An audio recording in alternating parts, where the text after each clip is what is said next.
సువార్త ఇంకా ముగింపు కాలేదు. మరి కొంత వాక్యం అందులో నేర్చుకోవలసినటువంటి విషయాలు ఉన్నాయి. లోకావు రాసిన సువార్త మొదటి అధ్యాయం. లోకావు రాసిన సువార్త మొదటి అధ్యాయం.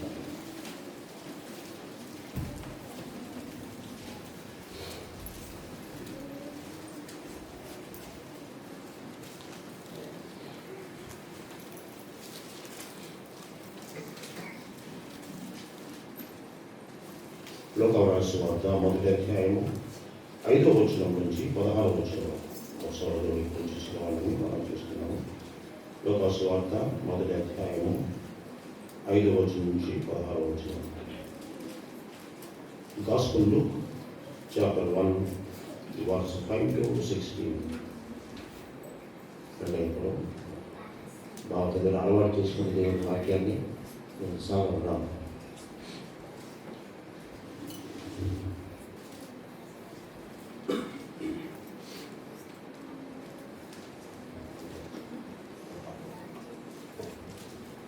యూదా దేశపు రాజైన హేరోదు దినములలో అబియా తరగతుల్లో ఉన్న జకర్యాను ఒక యాజకుడు ఉండేది. అతని భార్య అహరోను కుమార్తెలలో ఒకటి. ఆమె పేరు ఎలిజబెత్. వీరిద్దరూ ప్రభు యొక్క సకలమైన ఆజ్ఞల చొప్పునను న్యాయ విధుల చొప్పునను నిరపరాధులుగా నడుచుకొనుచు దేవుని దృష్టికి నీతిమంతులై ఉండేది. ఎలిజబెత్ గొడ్రాలైనందున వారికి పిల్లలు లేకపోయారు. మరియు వారిద్దరూ బహుకాలము గడిచిన వృద్ధులైరు. జకర్యా తన తరగతి క్రమం చొప్పున దేవుని ఎదుట యాజక ధర్మము జరిగించుండగా యాజక మర్యాద చొప్పున ప్రభువు ఆలయంలోనికి వెళ్ళి ధూపము వేయుటకు అతనికి వంతు వచ్చెను. ధూప సమయమందు ప్రజల సమూహమంతయు వెలుపల ప్రార్థన చేయుచుండగా ప్రభు దూత ధూప వేదిక కుడివైపున నిలిచి అతనికి కనబడగా జకర్యా అతని చూచి తొందరపడి భయపడిన వాడాయను. అప్పుడు ఆ దూత అతనితో, జకర్యా భయపడము, నీ ప్రార్థన వినబడినది. నీ భార్య అయిన ఎలిజబెత్ ఈ కుమారుని కను. అతనికి యోహాను అని పేరు పెట్టుదు.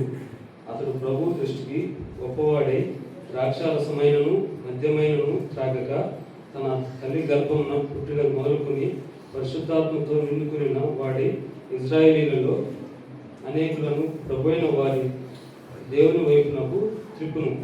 దేవుడి వాక్యం.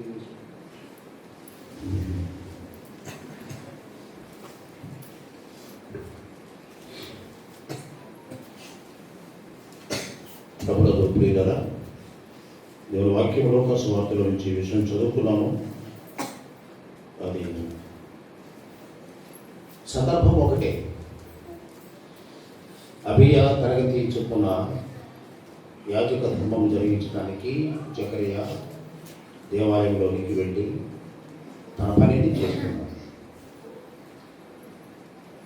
వాళ్ళు నిదాన ఎదుర్కొన్నారు. దేవుని దృష్టి నీతిమంతులుగా వారు నడుచుకుంటున్నారు. ముసలి వారు అయిపోయారు, వృద్ధులు అయిపోయారు, వారికి పిల్లలు లేదు. గొడ్రాలైనటువంటి ఎలిజబెత్ దేవుని సన్నిధిలో బహుగా ప్రార్థన చేస్తున్నారు. ఆ ప్రార్థన బట్టి లోపల గబ్రియేలు దేవతతో మాట్లాడి, ఈ ప్రార్థన వినబడిందన్నారు. ఆ యాజక ధర్మాన్ని ఆయన జరిగిస్తున్నప్పుడు దేవుడు జకర్యాతో మాట్లాడి ఎలిజబెతుకు గర్భఫలము ఇచ్చాడు. వారి గర్భఫలం పుట్టినవాడు యోహాను. ఆయన్ని మనం బాప్తిస్మ యోహాను అంటాం. కానీ ఆయన పేరును నమోదు చేసే విషయంలో మొదట జకర్యా అనేది వాళ్ళ బంధువులు వాళ్ళందరూ కూడా పెట్టాలనుకున్నారు. జకర్యా కుమారుడుకు కూడా జకర్యా అని పేరు పెట్టాలని అన్నారు. కానీ ఆ ధూప వేదిక దగ్గర జకర్యాతో మాట్లాడేటప్పుడు జకర్యాతో గబ్రియేలు దేవతతో చెప్తున్నాడు, ఆయనకు యోహాను అని పేరు పెట్టారు. తర్వాత ఆ మరియమ్మ కూడా దేవుడు తెలియజేశాడు. దాన్ని బట్టి వారు జకర్యా పేరు ఆ బంధువులు అక్కడ ఉన్నవారు దానిని లేకుండా దానికి బదులుగా యోహానును పేరు పెట్టారు. యెహోవా కృప కలిగిన వాడు అని అర్థమించేది. మన ప్రభు యేసుక్రీస్తు వారి కంటే ముందు శరీరధారిగా రాకముందు ఆయన ఉన్నవాడు. పరలోక రాజ్యము యొక్క మార్గాన్ని సరళం చేయడానికి ఆయన గర్భము నుంచి పుట్టినప్పుడే పరిశుద్ధాత్మ పూర్ణుడై ఆయన గొప్ప కార్యాలు చేస్తారని యోహాను గురించినటువంటి మాటలు ఇందులో వ్రాయబడ్డాయి. అది ఇక్కడ ఉన్న యాజక ధర్మము ఆయన జరిగిస్తున్నాడు. ఆ యాజక ధర్మము దేవాలయంలో జరిగించే విధానంలో మార్పులు వస్తున్నాయి. కాబట్టి ఆ మార్పు, ఆ పేరులో మార్పు వచ్చింది. మొట్టమొదటి జకరియా అనే పేరు కాకుండా కొత్త పేరు వచ్చింది, అది యోహాన్ అనే పేరు వచ్చింది. మన రెండోసారి మనము ధ్యానం చేసేటప్పుడు యాజకత్వం మారింది అని మనం చేసాం. మారుతుంది అనే విషయాలు వస్తున్నాయి. ఎందుకు ఈ విషయాలన్నీ చెప్పడం జరుగుతుందంటే, మనం నూతన సంవత్సరంలోకి వచ్చాము. కొత్త సంవత్సరంలో జనవరి మాసంలో ఉన్నాము. ఆ కొత్త సంవత్సరంలో జనవరి మాసంలో ఉన్నాం కాబట్టి వాక్యం కూడాను మారినటువంటిది. పాత విధానము, క్రొత్త విధానము. ఎందుకు అది పాత విధానంలో ఉంది, ఎందుకు అది కొత్త విధానంలోనికి మారాలి? పాత క్రొత్త సమ్మేళనము ఇందులో వ్రాయబడి ఉంది. మనం కూడా ధ్యానం చేసేది అదే.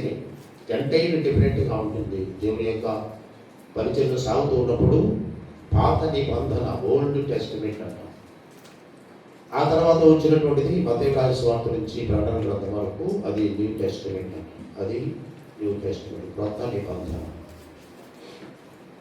ఇప్పుడు పాత నిబంధన, క్రొత్త నిబంధన వచ్చిందంటే పాత నిబంధన లేదని నేను అర్థం. అంటే మనము దాని గురించి ధ్యానం చేసి దాన్ని ఆలోచన చేసుకుని అందులో విషయాలు మనం తెలుసుకోవాలి. కానీ ఆ ధర్మశాస్త్రం ప్రకారం ఆచారాలు, ఆ సాంప్రదాయాలు మనం చేయకూడదు. క్రీస్తు ప్రభు వచ్చిన తర్వాత విధానం అంతా కూడా మారిపోతుంది. అక్కడ పేరు మారింది, యాజకత్వం కూడా మారింది. యాజకుడైనటువంటి జకరియా మాత్రమే ఆ పరిశుద్ధ స్థలములో, ఆ ప్రత్యక్ష గుడారంలో ప్రవేశించాలి. మిగిలిన వారు ఎవరు లోపలికి పోకూడదు. ఎవరు పోకూడదు.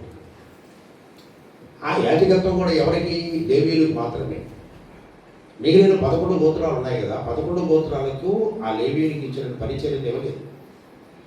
వాళ్ళు ఏం చేస్తున్నారంటే దేవుని పరిచర్యే, ఆ యాజకత్వం జరిగించడము, బలులు అర్పించడము, ఆ పరిశుద్ధ స్థలంలో వచ్చిన రాబడులు అన్ని తీసుకొని వారు జీవించడమే. వాళ్ళకేమి ఏ భూభాగాన్ని, స్వాస్థ్యాన్ని దేవుడు పంపలేదు. వారు ఆ దేవాలయం మీదనే జీవించాలి. ఆ దేవాలయం మీద వచ్చేటటువంటి రాబడుతో బ్రతకాలని లేవి వంశానికి, లేవి గోత్రానికి చెప్పాడు. అందువల్ల వారు ఈ యాజక ధర్మాన్ని జరిగించేటటువంటి ఏర్పాటు చేయబడిన వారు తప్ప ఇంకెవరు చేయకూడదు. కాబట్టి యాజకుడైనటువంటి ఆయన వంతు వచ్చినప్పుడు, జకరియా లోపలికి వచ్చినప్పుడు ప్రజలందరూ ఎక్కడున్నారు? బయట ఉన్నారు. లోపలికి వెళ్ళలేదు. లోపలికి వెళ్ళడానికి వీళ్ళు కాదు, ధర్మశాస్త్రం ఒప్పుకోదు. ఒకవేళ కానీ అధిగమించి ఎవరైనా లోపలికి వెళ్ళారంటే వాడు ఏమైపోతారో? చనిపోతారు. ఆ నిబంధన మందసాన్ని తాకూడదు. తాకి ఏమైపోయినాడు? వచ్చి చనిపోయినాడు. ఆనాటి అపోస్తుల జనాలలో చాలా స్థిర ఆస్తులను మొత్తం అమ్మి అపోస్తులను పాదముల ఎదురు పెట్టి వారి అక్కర కొలది పంచుకున్నారు. అది విధానం. పేతురు వాళ్ళకి ఆ కాలం. అననీయ సభ్యులు వాడు ఏం చేశారు? వాడు సీక్రెట్గా అమ్ముకొని కొంత ఇంటికాడ దాచుకొని కొంత తీసుకొచ్చి పెట్టారు. ఇది పరిశుద్ధాత్మ దేవుడు పేతురుతో తెలియపరిచి వాళ్ళిద్దరిని అడుగుతున్నాడు. అననీయ నువ్వు ఎంత పొలం ఎంత అంటే నేను ఎందుకు అన్నాడు. మరి నువ్వు దాచుకోలేదా? దేవుడి దగ్గర అబద్ధం ఆడుతున్నావు అని నేను మాట్లాడినప్పుడు వాస్తవమే. 10 రూపాయలకి ఆ వస్తువుని అమ్మాడు అనుకోండి, ఆ 10 రూపాయలు తెచ్చి అపోస్తుల పాదముల మీద పెట్టాలి. అందరూ సమానంగా పంచుకోవాలి. ఒక కుటుంబం 10 మంది ఉంటుంది, ఇంకో కుటుంబం 2 ఉంటారు. ఆ 10 మందికి కావలసినటువంటి ఆ భాగాన్ని ఎక్కువ తీసుకుంటారు, ఇద్దరికి తక్కువ కాబట్టి తక్కువ వారి అక్కర కొలది. అది సమముగా పంచిపెట్టినటువంటి దినాలు. ఆ దినాలలో వీళ్ళు పొరపాటు చేశారు, తప్పు చేశారు. ఆ అమ్మి సగం లోపల ఉంచుకొని మిగతా పెట్టారు. అది దేవుడి దగ్గర సీక్రెట్గా చేశారు. దేవుడు చూడాలనుకున్నాడు, పేతురు తెలియదు అనుకున్నాడు, ఇది ఎవరికి తెలియదు అనుకున్నారు. పరిశుద్ధాత్మ దేవుడు గద్దించాడు. అననీయ సభ్యులు ఇద్దరు చనిపోయారు. అలాంటి పరిస్థితులు ఇప్పుడు లేవు. కాబట్టి పాత నిబంధన కాలం వేరు. అందులో కొత్త విధానంలోకి వచ్చాము, నూతన సంవత్సరంలోకి వచ్చాము.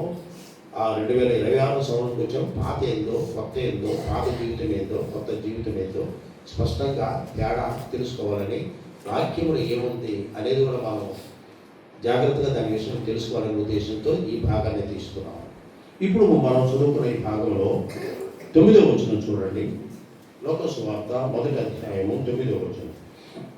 యాజక ధర్మము, యాజక మర్యాద చొప్పున ప్రభు ఆలయములోనికి వెళ్ళి ధూపము వేయుటకు అతనికి వంతు వచ్చెను. ధూపము వేయుటకు అతనికి వంతు వచ్చెను. పాత దేవాలయంలో ఆయన పనిచేస్తున్నాడు. ధూపము వేసేటటువంటి వంతు వచ్చింది. ధూపము అంటే ఏంటి? అదే దాన్ని ధూపం వేయడం.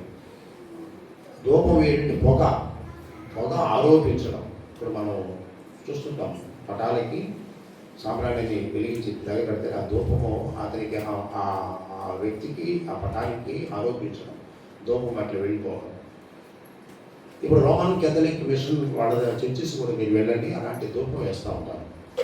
కొత్త కెట్ట తీసి పట్టుకుంటారో జల్లెడి మాదిరి ఉంటుంది, లోపలది సువాసన కలిగేటటువంటి సాంబ్రాణి మరి ఏదేస్తారో పొగొస్తుంటుంది. దాన్ని తీసుకుని ఇట్లంటూ దానికి ఇట్లా ఆరోపించడం అంటాం. ఆ విగ్రహానికి ఆ శిల్పానికి ఇట్లా ఆరోపిస్తూ పోతుంటారు. వాళ్ళు యాజకులు, వాళ్ళు బిషపులు, వాళ్ళు ప్రీస్టులు. వాళ్ళు వేసుకున్న అంగి వస్త్రధారణ సపరేట్గా ఉంటుంది. అది ధూపం. ధూపం వేసేటటువంటి దినాలు పాత నిబంధన గ్రంథంలో ఆ ప్రత్యక్ష గుడారంలో అదే విధానం జరుగుతూ వచ్చింది. ధూపము వేయడం అనేది. ఆ ధూపము పోయింది, ఆ పొగంతో కూడా పోయింది. ఆ ధూపాన్ని దేవుడు క్రొత్త నిబంధనలో ప్రభు యేసుక్రీస్తు వచ్చిన తర్వాత ప్రార్థన అనే ధూపము, స్తుతి అనే ధూపము, అనేక రకాలైనటువంటి వస్తువులు ఇచ్చేటటువంటి ధూపంగా దేవుడు మార్చారు. ఇప్పుడు ధూపములు లేవు, ఇప్పుడు విగ్రహాల మందిరాల్లో లేవు, ఇప్పుడు ఎవరు ప్రత్యేకంగా డ్రెస్ వేసుకొచ్చేవాళ్ళు లేరు. అంత మారిపోయింది.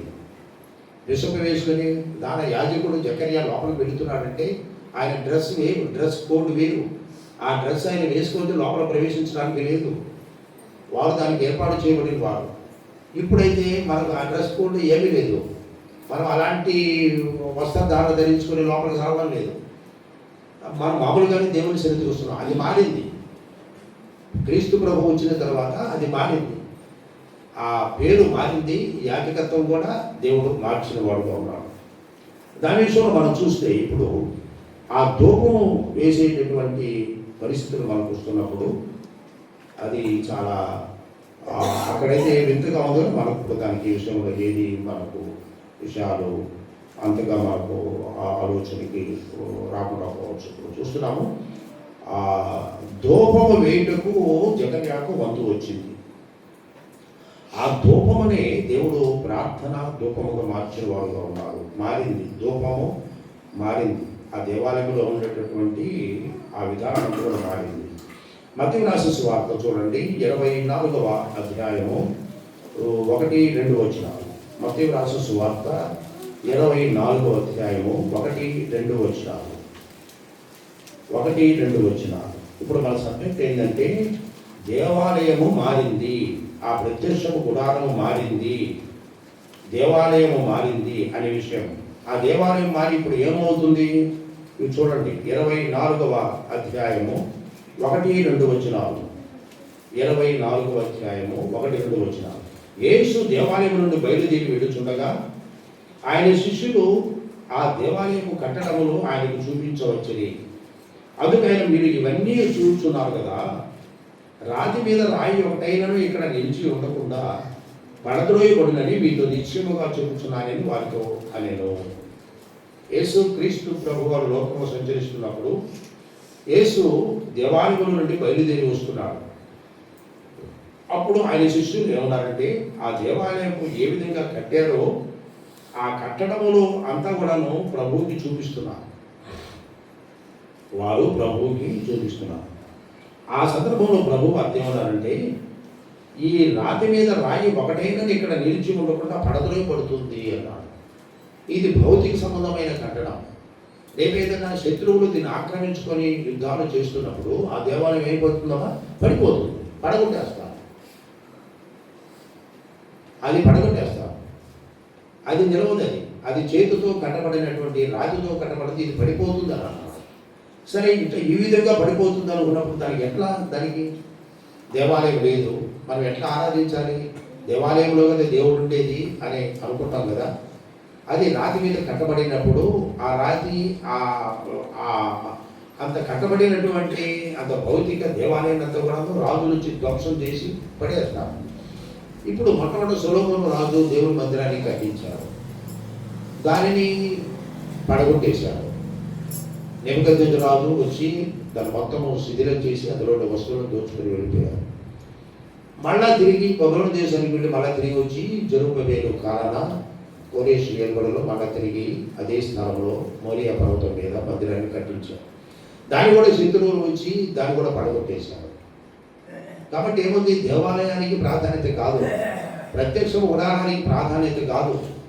అక్కడ వెళ్ళి ఆ స్థలమును ఆవరణము, పరిశుద్ధ స్థలము, అతి పరిశుద్ధ స్థలము 3 భాగాలుగా ఉండి దేవుని ఆరాధించే వాళ్ళు. సొలొమోను దేవుని మందిరాన్ని కట్టించక ముందు అదే నమూనాను సొలొమోను కూడా దేవుని మందిరాన్ని కట్టించాడు. ప్రత్యక్ష గుడారం యొక్క నమూనాతోనే సొలొమోను కూడా దేవుని మందిరం కట్టించాడు. జెరుబ్బయలు నాయకత్వంలో రెండవసారి మందిరం కూడా అదే నిర్మాణంతో జరిగింది అక్కడ. కానీ ఆ ఏర్పాటంతా కూడాను ఇప్పుడు క్రొత్త నిబంధన క్రీస్తు ప్రభువారు వచ్చిన తరువాత అదంతా దేవాలయం యొక్క మార్పులు వచ్చినాయి. ఆ స్థలము మార్పు వచ్చింది, దేవాలయము మార్పు వచ్చింది అన్నాడు. ఈ దేవాలయం పడిపోతుంది అన్నాడు. దేవాలయం కంటే గొప్పవాడు దేవుడు. అందుకనే మా ప్రభావం పాట రాశాడు, దేవాలయం కంటే గొప్పవాడు, దేవాలయము కంటే గొప్పవాడా.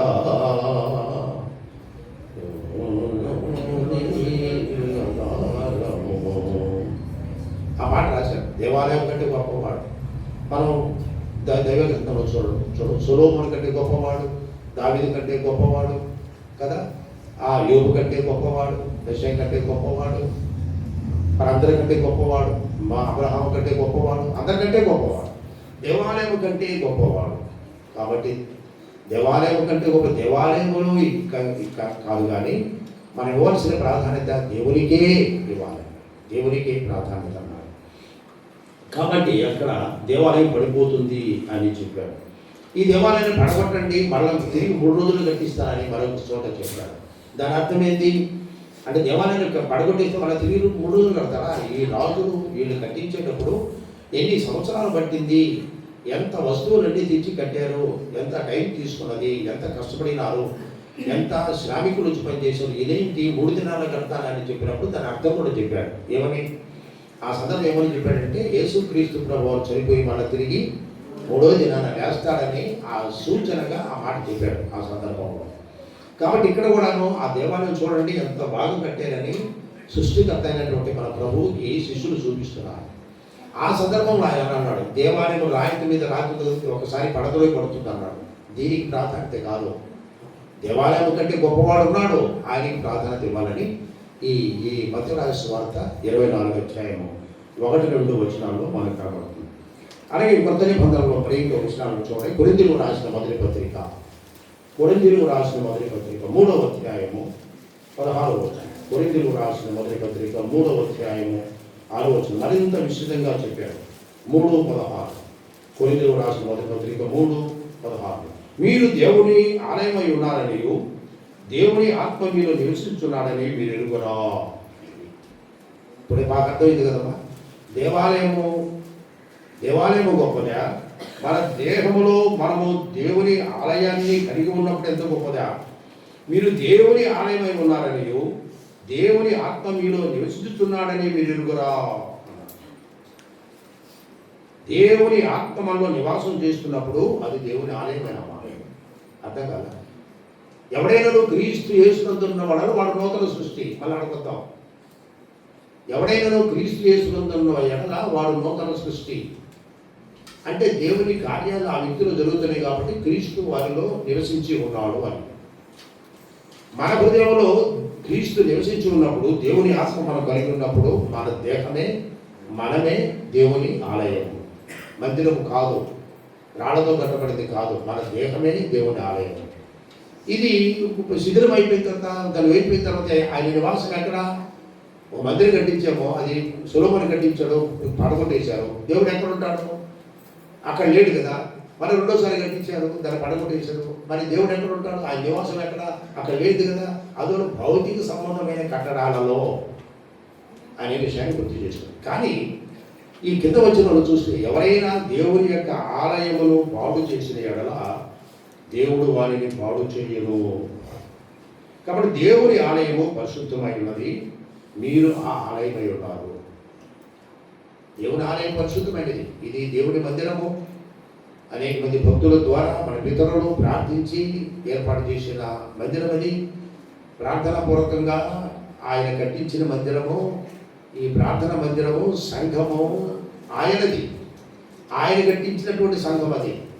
అనేక మంది మనుషులు కట్టించిన సంఘంలోనికి రకరకాలుగా అది విస్తరిస్తున్నారు. కానీ దేవుడు కట్టించిన మందిరము అది ఏదైతే తెలుసుకోవాలని, అందులో నివసించడానికి, అందులో ఎదగడానికి మనము సిద్ధపడి ఉండాలి. దేవుడి చేత కట్టబడినటువంటి సంఘం, దేవుని చేత కట్టబడినటువంటి మందిరం, అనేక మంది యొక్క ప్రార్థన ఫలితంగా ఏర్పాటైన మందిరం యొక్క విలువ గొప్పది. ఆ విలువ గొప్పది. అనేక మంది ప్రార్థన ద్వారా దేవుని చిత్తాన్ని బట్టి, దేవుని సంకల్పాన్ని బట్టి ఈ హైందవ సమాజంలో, హైందవులు ఉన్నటువంటి గ్రామంలో ఒక మందిరము కావాలని వారు తలంచి ప్రయాసపడి అనేక మంది ప్రార్థన చేయగా మందిరము ఏర్పాటైంది. ఇది దేవుని చేత కట్టబడిన మందిరం. అంతేగాని అది తగులుతోనూ, ఆవేశాలతోనూ, పోట్లాడుతోనూ నీవెంత నేనంత అనే ఉద్దేశంతో కట్టబడిన మందిరాలు దేవుని చిత్త ప్రకారం కట్టబడిన మందిరాలు కానే కావు. దేవుని చిత్తం ప్రకారం, దేవుని సంకల్పం ప్రకారం కట్టబడిన మందిరమే, ఆయన చిత్తంలో కట్టబడిన మందిరమే అది దేవుని మందిరం, దేవుని సంఘం. అది స్పష్టంగా మనం గమనించాలి ప్రియులారా. అందువల్ల ఇక్కడ ఏమన్నాడంటే, మీరు దేవుని ఆలయమై ఉన్నారని మీరు ఎరుగురా అని చెప్పారు. ఆ కొరింథీయులలో చూడండి 6వ అధ్యాయం 19వ వచనంలో ఆ స్పష్టత చూపించారు. అంటే దేవాలయము మారింది, మన హృదయమే దేవుని ఆలయము. ఎక్కడ? క్రొత్త నిబంధనలో మారినటువంటిది మనం చూస్తున్నాం. పేరు మారింది, యాజకత్వం మారింది, స్థలము మారుతున్నది అనేది కూడా మనం చూస్తున్నాం. ఇక్కడ 6వ అధ్యాయము 19వ వచనం, 6:19, మీ దేహము దేవుని వలన మీకు అనుగ్రహింపబడి మీలోనున్న పరిశుద్ధాత్మకు ఆలయమై ఉన్నదని మీరు ఎరుగరా. చూస్తున్నారా? మీ దేహము దేవుని వలన మీకు అనుగ్రహింపబడి మీలోనున్న పరిశుద్ధాత్మకు ఆలయమై ఉన్నదని మీరు ఎరుగరా. మీరు మీ సొత్తు కాదు, విలువ పెట్టి కొనబడిన వారు కనుక మీ దేహంతో దేవుని మహిమపరచుడి. మీరు మీ దేహము దేవుని వలన మీకు అనుగ్రహింపబడి, మన దేహం ఎట్లా వచ్చింది? ఈ రూపం ఎవరిచ్చారో? దేవుడే ఇచ్చాడు. ఈ యొక్క రూపం, ఈ నిలువుగా ఉండడం, చేతులు కాళ్ళు రూపం అంతా. ఇలాంటి రూపము అనేక జీవులు, కోట్లాది జీవులు లోకంలో ఉన్నాయి. వాటన్నిటికీ రూపం ఉన్నదా? ఉండదు. రకరకాల రూపాలు, జంతువులైతేనేమి, విషపురుగులైతేనేమి, నేల మీద ప్రాకేటటువంటి అయితేనేమి, ఆ సముద్రాల్లో జలచరాలు అయితేనే రకరకాల రూపాలు. మానవుని రూపము వీటన్నిటికంటే ఆయన స్వరూపంలో మనల్ని దేవుడు సృష్టించాడు. కాబట్టి ఈ దేహాన్ని ఇచ్చింది దేవుడే. అందుకని చెప్పాడు, మీ దేహము దేవుని వలన మీకు అనుగ్రహింపబడి ఉంది కదా, కాబట్టి మీలోనున్న పరిశుద్ధాత్మకు ఆలయమే ఉన్నదని అని మీరు ఎరుగరా. రక్షించబడిన వారు, మారు మనసు పొందిన వారి యొక్క జీవితంలో ప్రభువు తెలియజేస్తున్నాడు. ఇది మారిన జీవితం. మన హృదయంలో పరిశుద్ధాత్మ ఉన్నదని మీరు ఎరుగరా. కాబట్టి మీరు మీ సొత్తు కాదు, మీరు విలువ పెట్టి కొనబడినటువంటి వారు. కాబట్టి మీ దేహంతో దేవుని మహిమపరచుడు, ఆత్మతో దేవుని మహిమపరచుడి అని మాట మనం చూస్తాం. తెస్సలోనికీయులకు రాసిన మొదటి పత్రిక 4వ అధ్యాయం, తెస్సలోనికీయులకు రాసిన మొదటి పత్రిక 4వ అధ్యాయం 4-5 వచనాలు చూడండి. తెస్సలోనికీయులకు రాసిన పత్రిక 4వ అధ్యాయము 4-5. మీలో ప్రతివాడును దేవుని ఎరుగని అన్యజనుల వలె కామాభిలాష యందు కాక పరిశుద్ధత యందును ఘనత యందును తన ఘటమును ఎట్లు కాపాడుకోవాలనో అది ఎరుగు ఎండుటే దేవుని చిత్తము. ఇంతవరకు దేవాలయము మారినట్టుగా మనం చూస్తున్నాం. ఆనాడు ఏర్పాటు చేయబడినటువంటి దేవాలయంలోనే జకర్యా యాజకత్వం జరిగించేవాడు. ఆ విధానం పోయింది. ఇప్పుడు మన దేహమే దేవుని ఆలయమైంది. మన దేహంలోనే ప్రభు నివాసం చేస్తున్నాడు. ఆయన ధూపం వేయడానికి లోపలికి వెళ్ళాడు. అక్కడ ఎవరున్నాడని, దేవుడు ఉన్నాడని లోపలికి వెళ్తున్నాడు. ఇప్పుడు ఇది క్రొత్త నిబంధనలో మారింది. ఆ దేవాలయంలో దేవుడు ఉండేటటువంటిది ఆ దినాలు పోయినవి. ఇప్పుడు క్రొత్త నిబంధనలో మన హృదయమే, మన జీవితమే, మనం నివాసం చేసేదే దేవుడే. కాబట్టి దేవుని ఆలయము, దేవుని ఆలయము మనం నివాసం చేస్తున్నాం. మన పరిశుద్ధత కలిగి ఉండాలి. ఈ ఘటము అంటే ఈ కుండ మనం ఎట్లా కాపాడుకోవాలి, ఈ ఘటాన్ని మనం జాగ్రత్తగా కాపాడుకోవాలి. ఎట్లా కాపాడుకోవాలి? మీలో ప్రతివాడును దేవుని ఎరుగని అన్యజనుల వలె కాకుండా కామాభిలాష ఎందు కాక పరిశుద్ధత ఎందును ఘనత ఎందును తన ఘటమును కాపాడుకోవాలన్నారు. చూస్తున్నారా? అప్పుడు మన జీవితం, మన దేహమే దేవుని ఆలయం అవుతుంది. మన దేహంలోనే దేవుడు నివాసం చేస్తున్నాడు. అక్కడికి వెళ్ళాల్సిన అవసరం లేదు. ఆ దేవాలయంలోనికి వెళ్ళి అక్కడ ఆ యాజక ధర్మాన్ని జరిగిస్తున్నప్పుడు వాళ్ళందరూ కూడా బయటే ఉన్నారు. ఇప్పుడు ఏం చేస్తున్నారు? అందరూ లోపలికి ప్రవేశించారు. దేవుని చేత కనపడిన మందిరంలో అందరికీ లోపల ప్రవేశించారు. అందరికీ యాజక ధర్మం ఉంది. అందరూ దేవుడిని స్తుతిస్తున్నారు. అందరికీ దేవుడు స్వతంత్రత ఇచ్చిన వాడు ఉన్నాడు. ఆ దినాలలో అయితే ఆయన ఒక్కడే యాజకుడు మాత్రమే వెళ్ళాలి. ఆయన మాత్రమే పనులు చేయాలి. మారింది, పేరు మారింది. తర్వాత యాజకత్వం మారింది. ఇప్పుడు దేవాలయం కూడా మారింది అని మనం చూసుకున్నాం. కాబట్టి పరిశుద్ధత ఎందును ఘనత ఎందును తన ఘటమును కాపాడుకుంటూ ఉన్నప్పుడు దేవుడు ఎల్లప్పుడూ మనలో నివాసం చేస్తున్నాడు. మనం పొగరబోతుతనంగా మనము పాపము కార్యాలు చేస్తూ దేవునికి అవిధేయమైన కార్యాలు జరిగిస్తున్నప్పుడు మన హృదయం దేవుని ఆలయం అనపడదు. అంతే కదయ్యా. మనం చెడు పనులను చేస్తున్నప్పుడు దేవుడు మనల్ని నివాసం చేస్తాడు. నివాసం చేయడు. పరిశుద్ధాత్మను దేవుడు ఉంచాడు. ఎప్పుడు? ఆయన యోర్దాను నదిలో యోహాను చేత బాప్తిస్మం తీసుకునేటప్పుడు ఆయన మీదకి ఏముంచి వాడింది? సూచనగా పావురం వచ్చి వాడింది. పావురము దేనికి గుర్తు? పరిశుద్ధాత్మకు గుర్తు. ఏనే నా ప్రియ కుమారుడు, ఏనేందు నేను ఆనందిస్తున్నాననే ఒక శబ్దం వినబడింది. పావురం వచ్చి ఆయన మీద వాలింది. అర్థమవుతుందా? కాబట్టి పావురము అన్ని పక్షి జాతులలో చాలా చురుకైనది, చాలా మెరుగు కలిగింది. కొద్ది శబ్దం చేసిన ఆ పావురం అక్కడే నిలవుతుంది. కాకులు ఎంత అరిచినా కూడా అవి తిరుక్కొని అక్కడే నిలబడతాయి. కానీ కొన్ని పక్షులు ఆ పావురం మాత్రము కొంచెం అలజడి ఉన్నా వెళ్ళిపోతుంది. కాబట్టి కుటుంబాల్లో, మన జీవితాల్లో అలజడలో కొద్దిగా ఉన్నా, కోపాతిరేకాలు ఉన్నా, పాప ఆలోచన ఉన్నా, పాపక్రియలు చేస్తున్నా పరిశుద్ధాత్మ నివసించడం అది దేవుని ఆలయం అనబడదు. అందుకని మీరు ఈ లోకాన్ని చెడిపోయేందుకు ప్రభు రాకడ వచ్చేంత వరకు మీకు ఇచ్చిన ఆ ఘటాన్ని, దేహమనే ఘటాన్ని కాపాడుకోండి. పరిశుద్ధత ఎందుకు కాపాడుకోండి, ఘనత ఎందుకు కాపాడుకోండి అన్నాడు. Your control his own body అన్నాడు ఇంగ్లీష్లో. అయ్యా వినండి, ఎవరు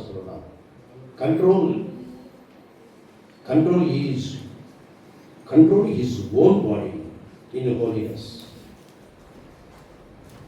మన శరీరాన్ని పరిశుద్ధత ఎందుకు దాన్ని కంట్రోల్ చేసుకోవాలి. ఒకవేళ ఆవేశం వచ్చినా, పాపపు ఆలోచన వచ్చినా, కామపు సంబంధంగా ఆలోచన వచ్చినా దాన్ని కంట్రోల్ చేసుకోవలసిన ఆ శక్తి మనకుంది. అది ఎప్పుడు ఉంటుంది? ఎప్పుడు దైవ గ్రంథాన్ని చదువుతున్నప్పుడు, ప్రార్థన చేసుకుంటున్నప్పుడు, దేవుని సంబంధమైన ఆలోచన చేస్తూ ఉన్నప్పుడు అది దూరం అవుతుంది. దానికి ఎప్పుడైతే నువ్వు దూరం అవుతావో ఇది లోపలికి వచ్చేస్తుంది. పాపం సంబంధమైన ఆలోచన లోపల ప్రవేశిస్తుంది, ఆత్మ సంబంధమైనది బయటకు వెళ్ళిపోతుంది. ఎప్పుడైతే ఆత్మ సంబంధిగా నువ్వు ఆలోచన చేస్తూ ఉంటావో ఇక పాపం సంబంధమైనది నీ లోపల రావడానికి అవకాశం ఉండదు. అది మనం ట్రైనప్ చేసుకోవాలా, మనం జాగ్రత్తగా ఉండాలా, మనం నేర్చుకోవాలా. రాత్రులు నిద్ర పడడం లేదండి, ఏదేదో ఆలోచనలు వస్తున్నాయని మనం అనేక మంది అంటాం. ఆలోచన రానివ్వద్దు. ఎప్పుడు దైవ క్రమంలో దైవ భక్తి కలిగిన రీతిలో ఎదుగుతూ ఉంటాం. అవన్నీ దూరం అయిపోతాయి. అందుకని ప్రభు చెప్తున్నాడు అన్నమాట. ఆ ఘటాన్ని మనం కాపాడుకోవాలి. పరిశుద్ధత, గౌరవం, అది అంతేకాకుండా అండ్ హానర్ అన్నాడు. హానర్ అంటే ఘనత. Control your body, control your idea. నీ యొక్క ఆలోచనలోని కంట్రోల్ యువర్ టంగ్, నాలుక. నీ నాలుకని జాగ్రత్త పరచుకో. తొందరపడుతుంది, ఆవేశపడుతుంది, అనరాని మాట్లాడుతుంది, ఇవన్నీ అనకూడదు. కంట్రోల్ ఎవరు కాదు. ఆ నాలుకని కంట్రోల్ చేసుకునేది నీ వశమే. నువ్వు ఎట్ట చెప్తే అది మాట్లాడుతుంది, అంతేగాని దానికి మించిపోయినట్టు ఉండదు కదా, అట్లా ఉండదు. జాగ్రత్తగా ఉండాలని అయితే అన్నారు. మీ ఘటమును జాగ్రత్తగా కాపాడుకోవాలంటే అన్నారు. మీరు దేవుని ఆలయమై ఉన్నారని మీరు ఎరగండి. ఆనాడు కట్టించబడినటువంటి పరిశుద్ధ ఆ మందిరమైనటువంటిది, ప్రత్యక్ష గుడారమైనది, యాజక ధర్మం జరిగిస్తున్నప్పుడు ఆయన ఒక్కడు మాత్రమే వెళ్ళాడు. అక్కడికి పోయే ఆ పరిచర్య చేయాలి, ఆ ధూపం వేయాలి. ఆ సన్నత పుంగి దగ్గర వెళ్ళటానికి లేదు. ఇప్పుడు దేవుడు ఏమన్నాడు? మన హృదయమే దేవుని ఆలయమైంది. దేవుని మందిరము కూడా భక్తుల చేత దేవుని చిత్తానుకూలంగా ఏర్పడిన మందిరము. అందరము కలిసి సహవాసం చేయడానికి దేవుడు ఏర్పాటు చేసుకున్నదని మనం గమనిస్తున్నాం. రెండో పాయింట్ కూడా అక్కడ నుంచి చూడండి. లోకావు రాసిన సువార్తలోకి రండి. లోకావు రాసిన సువార్త 1వ అధ్యాయము మళ్ళా తిరిగి 9వ వచనం. లోకావు రాసిన సువార్త 1వ అధ్యాయము 9వ వచనం మళ్ళా చదువయ్యా. అందులో ఇంకొక మాట కూడా ఉంది. యాజక మర్యాద చొప్పున ప్రభు ఆలయంలోనికి వెళ్ళి ధూపం వేయుటకు అతనికి వంతు వచ్చెను. ధూపం వేయుటకు అతను వంతు వచ్చాడు అన్నాడు. దాని గురించి చూద్దాం. చూడండి, ధూపం వేయుటకు వచ్చినాడు. కీర్తనలు 2వ పాయింట్. మొదటి ఇప్పుడు మనం చెప్పుకున్నది దేవాలయం మారింది, కొత్త స్థలము వచ్చింది, కొత్త విధానం వచ్చింది. ఆ దేవాలయ ఆలయమే మన దేహము అని చెప్పడం జరుగుతుంది. మూడవదిగా ఇక్కడ ధూపం కూడా మారుతుంది. ధూపం ఆ వేసిన ధూపం కూడా మారుతుంది. 9వ వచనం చదువుకున్నప్పుడు దానికి అనుగుణంగా కొన్ని వచనాలు చూస్తాం. చూడండి, 141వ కీర్తన 2వ వచనం. 141వ కీర్తన 2వ వచనం. 141:2. నా ప్రార్థన ధూపము వలెను, సాయంకాలము నైవేద్యము వలెను, నీ దృష్టికి అంగీకారములగును గాక అన్నారు. నీ దృష్టికి అంగీకారములగును గాక అని చెప్పారు. 141వ కీర్తనలో చెప్పారు. 2వ వచనం, నా ప్రార్థన ధూపం వలెను అన్నారు. ఇప్పుడు ధూపం దేనికి మనకు గుర్తు? కొత్త నిబంధనలో ప్రార్థన అనేది ఒక ధూపం. ఇప్పుడు అవన్నీ పొగలేసేది లేదు, సాంబ్రాణి వేసేది లేదు, ఆ శిల్పములకు వాటికి ఆరోపించేది లేదు. ఆ ధూపమే మనము దేవుని సన్నిధిలో ప్రార్థన చేయడమే ఒక ధూపం. అది కొత్త నిబంధనలో దేవుడు ఇచ్చినటువంటి గొప్ప విషయం.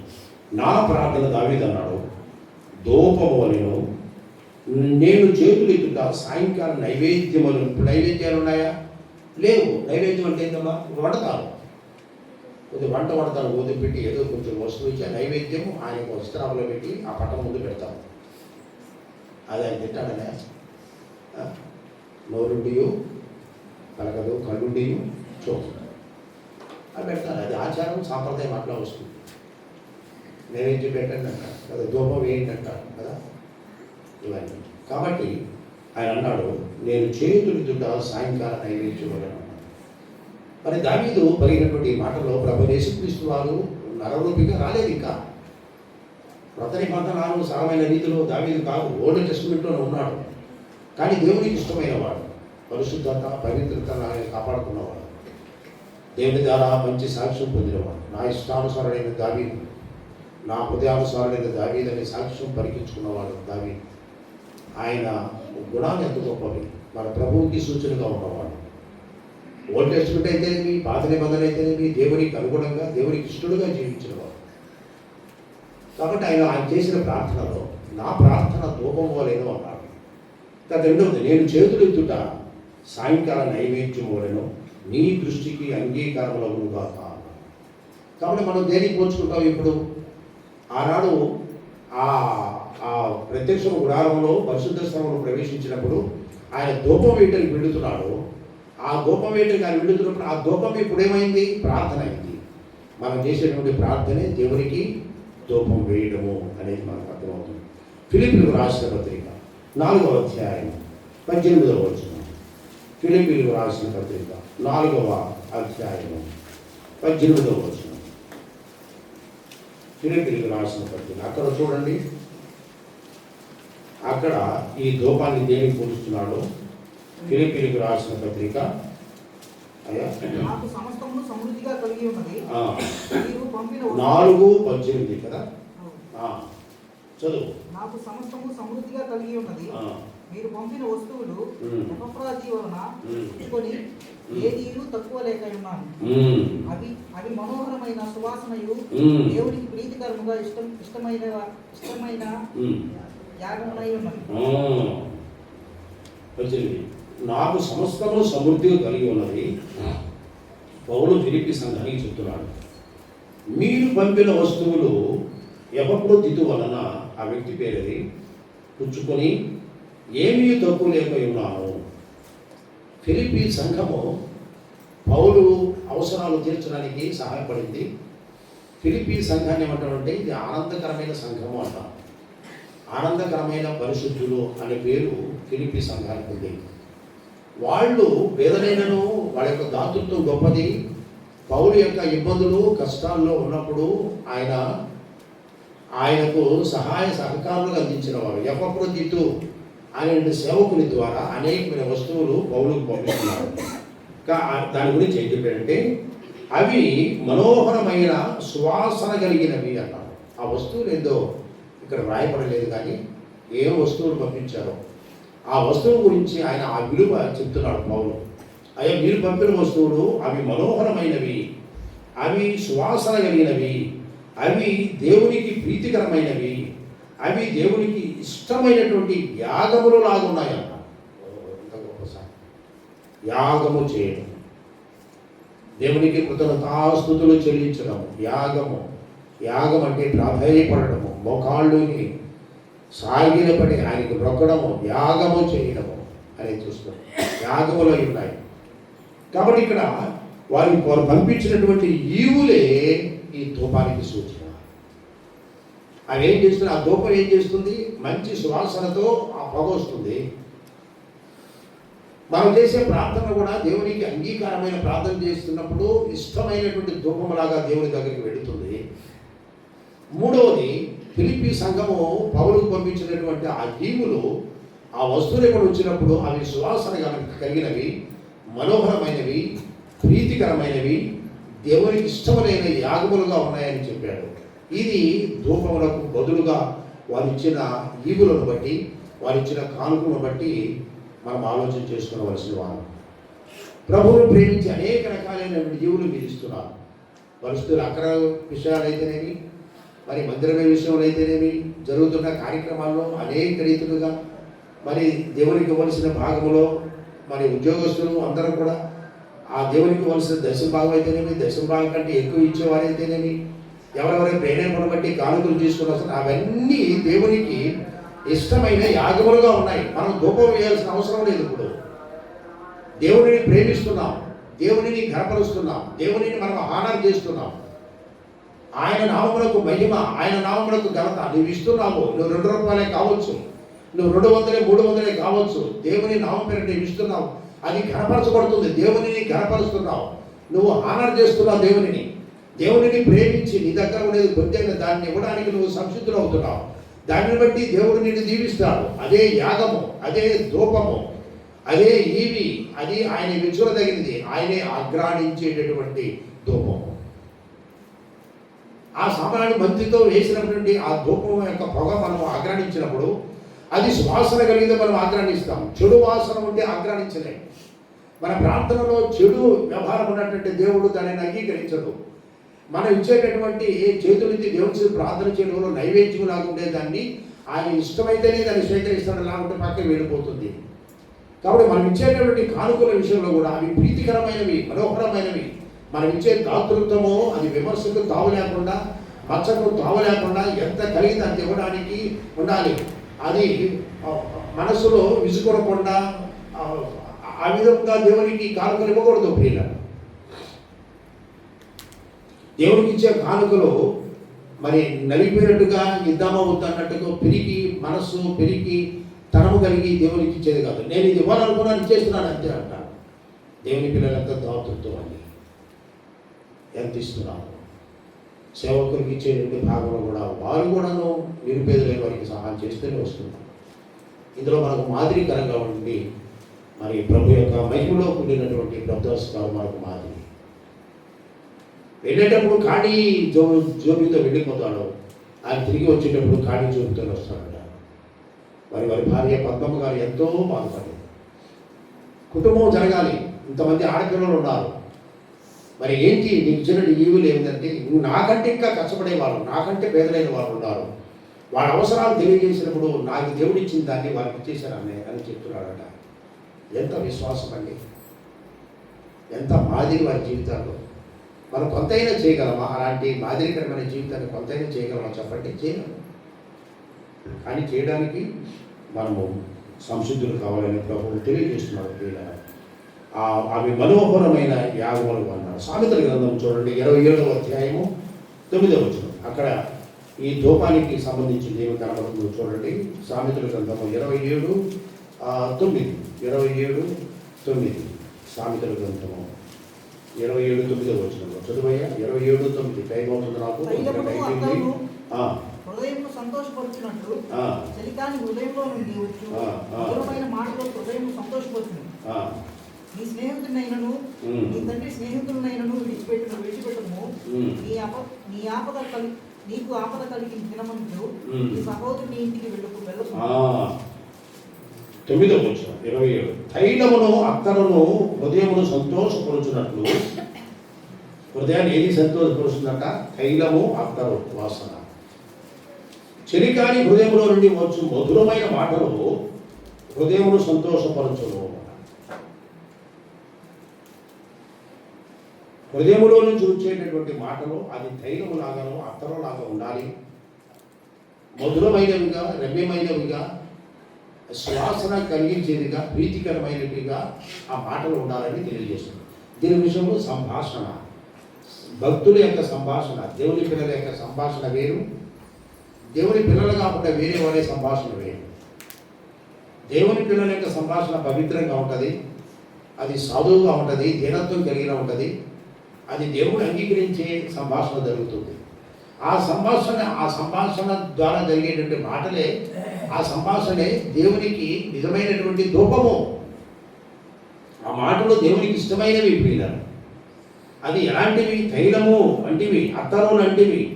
ఆ హృదయం సంతోషపరుస్తుంది. ఆ చెలికాని హృదయము, స్నేహితుల నుంచి హృదయంలో వచ్చే ఆ మధురమైన మాటలు హృదయంలో సంతోషపడుతుంది. నీకు నువ్వు సంతోషంగా ఉంటావు, ఎదుటి వారిని కూడా సంతోషపరుస్తావు ప్రియులారా. కాబట్టి ధూపము మారింది. మొదట ధూపం ఏంటి? ఆయన వస్తురూపేణగా ఇచ్చి ఆ ధూపము పొగ రాణించేవాడు. అది కొత్త నిబంధనలో పోయింది. ఆ ధూపమే ప్రార్థన అనే ధూపము. రెండవది మనం చూస్తున్నాం, దేవునికి ఇచ్చేటటువంటి ఈవులే ఆయనకి నిజమైనటువంటి ధూపం. మనము హృదయపూర్వకంగా మధురమైనటువంటి మాటలతో, ప్రీతికరమైన మాటలతో మనం సంభాషించినప్పుడు అదే దేవునికి నిజమైనటువంటి మధురమైనవి అనేది చెప్తున్నాం. సోదరుడా, సోదరి, సంవత్సరాలు మారుతున్నాయి, కాలములు మారుతున్నాయి, మన జీవితాల్లో కూడా దేవుడు మార్పు కావాలని కోరుతున్నాడు. మొదటగా ఏం మారింది? ఈ లోకం రాజస్వ వార్త ఈ జకర్యాల గురించి, ఎలిజబెత్ గురించి, వారి యొక్క యాజక ధర్మాల గురించి ధ్యానం చేస్తున్నప్పుడు పాత విషయాలు, కొత్త విషయాలు వస్తున్నాయి. పాత పేరు, కొత్త పేర్లు వస్తున్నాయి. తర్వాత పాత దేవాలయము, కొత్త దేవాలయం వస్తుంది. పాత ధూపము, కొత్త ధూపం వస్తుంది. వీటన్నిటిని మనం ఆత్మీయంగా ఆలోచన చేసుకొని, మరి పేరు మారినట్టుగా జకర్యా పేరు, అది ఆయన కుమారుడి పేరు, అది యోహానాని పేరు పెట్టారు. అదే జకర్యా అని పేరు పెట్టుంటే అది ఒక రూపం ఉంటుంది, కానీ దేవుని యొక్క చిత్తం అది కాదు. యోహాను అనే పేరుని నమోదు చేయమన్నాడు. యెహోవా కృప కలిగిన వాడు. కాబట్టి యెహోవా కృప కలిగినటువంటి నామమును ధరించినటువంటి ఆ జకర్యా, ఎలిజబెత్కు దేవుడు ఇచ్చినటువంటి ఈ యోహానును ఎంత అద్భుతంగా ఆయన పరిచయం చేసిన వాడు ఉన్నాడు. మారినాడు, పేరు మారింది.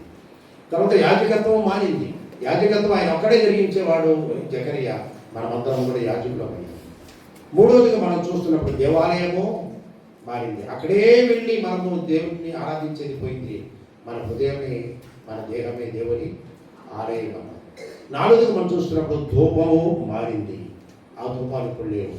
ప్రార్థన అనే ధూపం, ఈవులు అనే ధూపం, సంభాషణ అనే ధూపం ఇవి మనం కలిగి ఉన్నప్పుడు ప్రభుని మహిమపరిచే వారుగా, ప్రభుని కనపరిచే వారు ఉంటారని ప్రభుని క్రీస్తు